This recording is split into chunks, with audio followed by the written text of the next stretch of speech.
And welcome back to the program, Your Local Government. Our guest is John Callahan, Senior Director of Government Affairs for PSBA. And John, thanks for coming down and visiting with us today.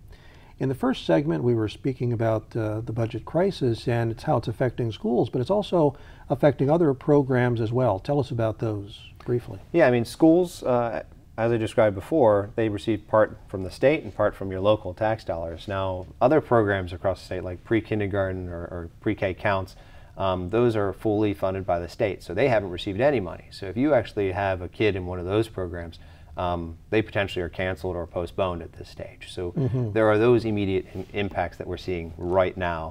And there are other programs, access, even books and library funding is not going out. So we also have those issues as well. Those are immediate impacts because those services don't rely on local dollars. They were 100% from the state. So we're definitely seeing those impacts, and we're also seeing other impacts. For instance, we know of a few school districts that plan to, increase their class size or or not class size, but increase their programs. Sure. And they said, well, we don't know. It's unpredictable what's going to happen with the state dollars, so we're pulling back that idea or that program. So I guess you could say lost opportunity is also starting to occur out there. Sure. When do we hit a critical point? I'd say right now that snowball is rolling. There is some mass to that snowball in certain districts, but as we continue on down through the days and through the months here, it gets worse and worse. So at the end of this month, I'd say we're starting to get to critical stage with many districts, and God forbid next month if we go through that, we are in many school districts are going to be in trouble. And nobody knows who's going to blink. Nobody knows who's going to blink. I would say nobody knows when we're going to have a resolution. Yeah. I don't even want to say blink. I want to say the legislators and hopefully the governor come together and we have a resolution to this crisis. Sure.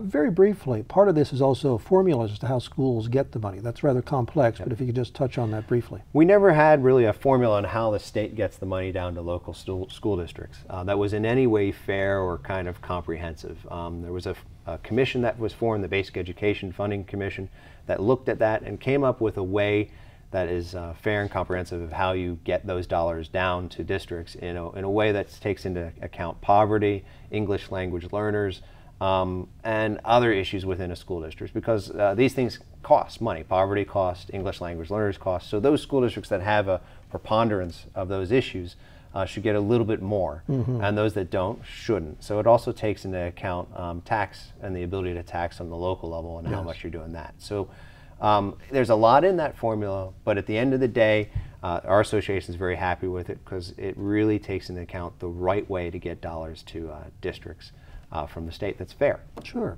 The other very looming issue is the pension crisis, and as we've discussed on this show many times before, during a previous governor's time, economy was doing good, the stock market was booming, flush with dollars. Oh, let's raise everybody's pensions by 50% or more.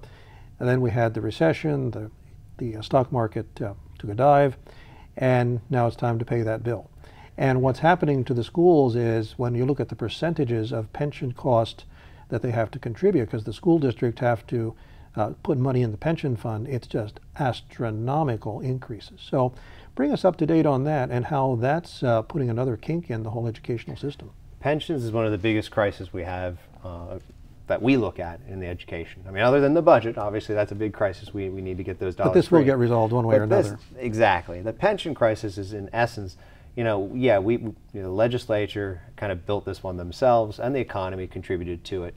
And I'm not looking to blame anybody, but I think right now we need to focus on the solutions of it. And the solution is we need to actually develop a new program, new pension plan that actually works, and one that actually stops the burden on school districts that's extraordinary. I mean, school districts that are going to pay 33% of the salaries for teachers towards pensions.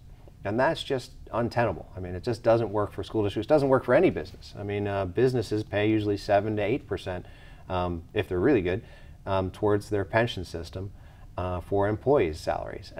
And that's where we should be. We should be back towards those numbers. That's just realistic. So when these numbers continue to climb and suck up more of your budget, there's less of the ability to get those dollars down to where they belong, which is in the classroom. Sure.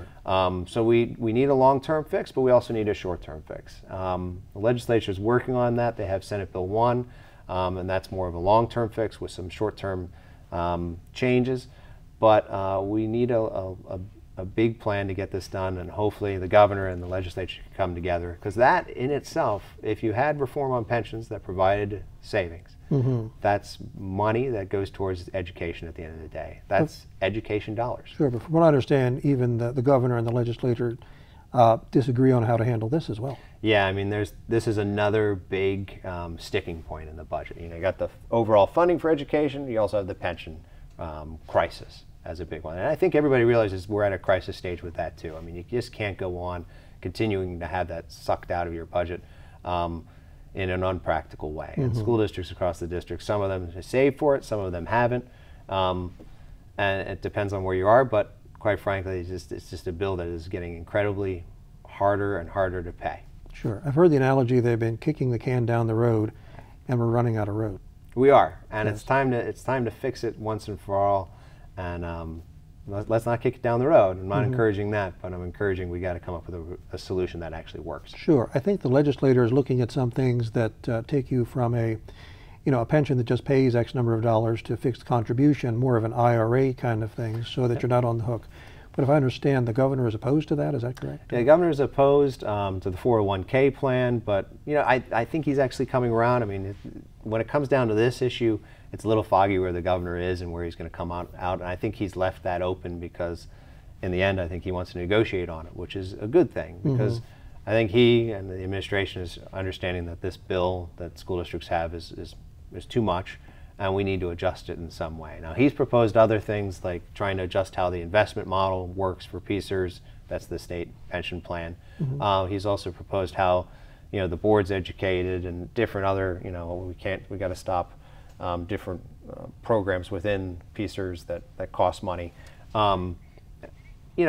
That they go a long way too, but I think in this case we're so far down that road that we need a big solution too. Sure.